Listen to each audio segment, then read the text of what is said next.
Yeah, I guess. I'm not sure what I'll say, but what's that? Yeah. Yeah.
Yeah, I got you, Steph. Steph, do you need me?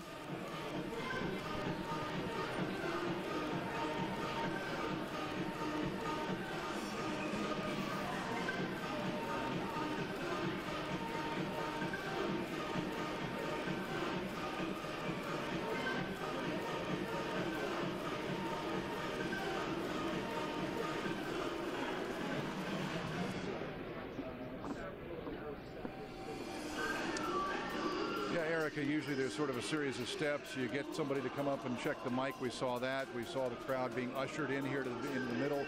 They were kind of hanging out around the outsides. Everybody's kind of gotten in here so that there is at least a crowd for Kay Hagan to talk to, but we still haven't seen her at all. It's been 10 minutes or so. We still don't know. Now, normally there'll be a phone call between the loser in a campaign who will call the winner to congratulate them. We don't know if that's happened yet. Perhaps she's on the phone with Mr. Tillis now, and that's what we're waiting for. But at this point, we're just waiting for Kay Hagan. It's been a long night. We haven't seen her all day. We haven't seen her all night. We're waiting for her to come out here. It's obviously a disappointing night for the Hagan campaign. They really felt like they were in good position leading up to the votes being counted tonight. It hasn't gone their way. They lost big in rural areas and down east especially.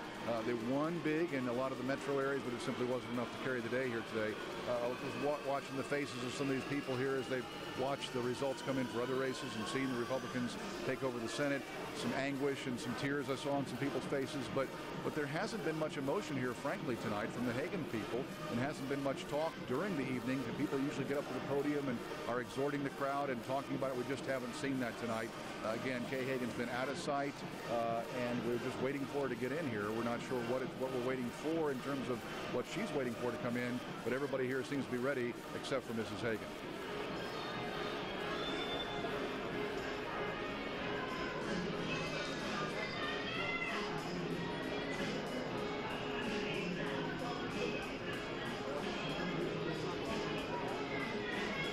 Well, there was a lot of excitement about that ground game. They talked so much about having the infrastructure in there, the volunteers here, 10,000 people around, getting people out. They talked about how excited they were about those early voting numbers that they knew had to be big for them, and Democrats did turn out in much higher percentages than Republicans did in that 10-day early voting period. But when the evening kind of got a couple of hours old, after the polls closed, we saw what was at one point a 100,000 vote margin for Kay Hagan start shrinking and shrinking.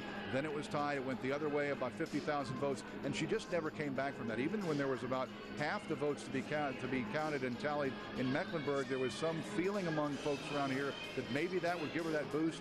It didn't really make any difference in the end numbers. It still stayed right around 50,000. That's, it's a tight race. 2% is a tight race. Everybody knew this was going to be a tight race coming in here. It certainly has borne out. So it kind of has gone to form. Big cities for the Democrat, rural areas for the Republican. That's what the Tillis camp was counting on. The Hagan camp was counting on the fact that they'd be able to outmaneuver them in terms of the numbers at the end. It just didn't work out that way. It'll be interesting to see what Kay Hagan says tonight. This was a brutal campaign, a lot of accusations back and forth.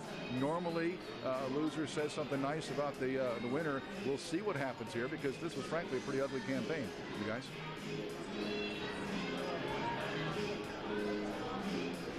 Hey guys, if I'm still on. Hey, come back to me, come back.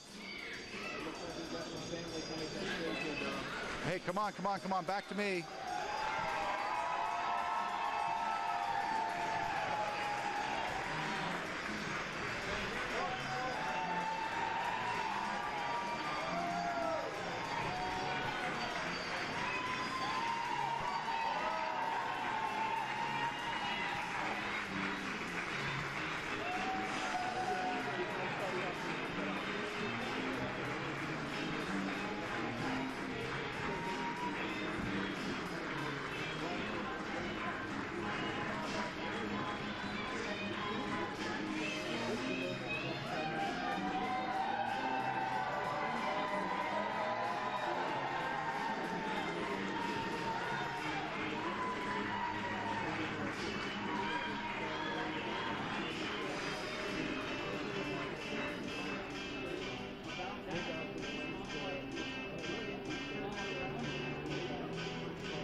Here she comes.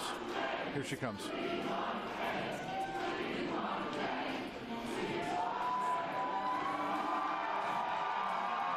Yeah, Blair, let me just preempt you there for a second. Kay Hagan just has walked in. You see her here in the blue blazer, slapping high fives with her family and supporters and making her way to the podium here. And let's listen to what she has to say. We just listened to the crowd say, "We want Kay." Here she is.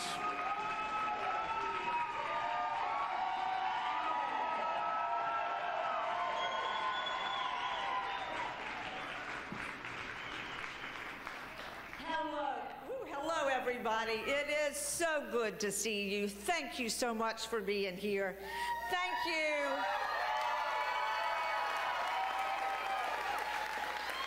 Thank you so much for your friendship. Thank you for being here tonight. I've just called Speaker Tillis to congratulate him and to tell him we will work with him during this transition period.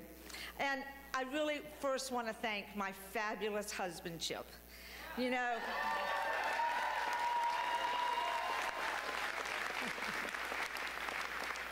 it's been one of the greatest blessings in my life to have Chip with me, by my side, standing with me as we really work for the values we hold dear in North Carolina.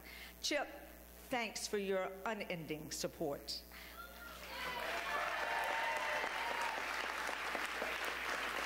I also want to thank my kids. The best, absolutely the best, and my baby grandson, Harrison. And another one that's on the way. These kids are going to hear some great stories, fun stories. And I want to thank each and every one of you, all of you here tonight, so many people all across North Carolina, our supporters, our volunteers, and our incredible staff.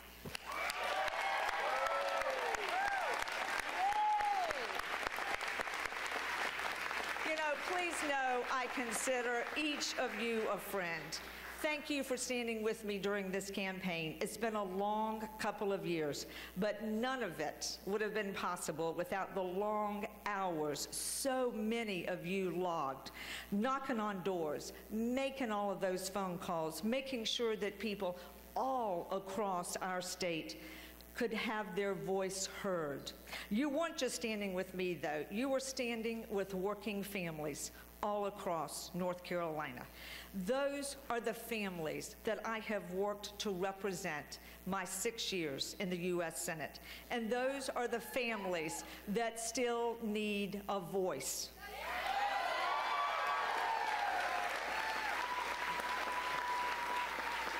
This campaign has ended, but our work to improve the lives of North Carolinians and to build an economy that works for everyone isn't over.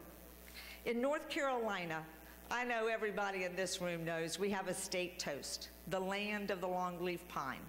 And in that state toast, we say, and if you know it, you can say it with me, here's to the land of the longleaf pine, the summer land where the sun doth shine, where the weak grow strong and the strong grow great. Here's to down home, the old North State. I have done my very best to give North Carolina the opportunity for every North Carolinian to grow both strong and great, because that's what our state,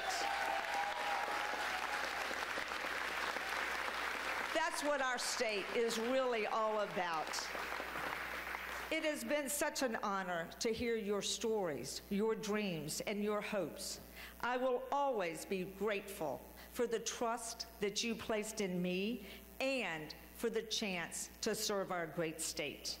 Y'all, it has been fabulous, and what an incredible family, state, staff, supporters we have all across this great, great state. And all of our volunteers. Oh my goodness, I see so many of you out there, and every one of you should be right up here on stage with me tonight. So God bless you. We're going to continue to make North Carolina everybody have an opportunity to grow both strong and great. God bless you, and God bless the state of North Carolina. Thank you very much. Thank you. To be the outcast, to be the backlash of somebody's lack of love. Or you can start speaking up. Nothing's gonna hurt you the way the words do when they settle in your skin. Kept on the inside and no sunlight, sometimes a shadow wins.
Yeah, Erica, it's the quiet now before the storm. I think the crowd here has actually dwindled a little bit since that crescendo maybe about half an hour, 45 minutes ago or so, but that's probably because they know the race is over and Tom Tillis will be the next senator from North Carolina.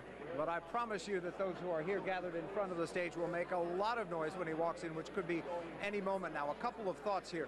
While the numbers showed Hagan leading early on, people were a little surprised, I think pensive maybe, but they weren't giving up hope. They told me they were waiting for those votes to come in from other places out in the rural counties, and they did come in and put Tillis over the top. Also, according to exit polls, Tillis was very strong with men and with older voters, and particularly as well white voters. All that pretty much expected. He held his only 7% of those Democrats actually switched over to vote Republican, according to at least one exit poll. So it was a very solid showing by the Republican ground game that got out their loyal voters that really put him over the top here. Was it in unidimensional chair? We did get the 5-minute running.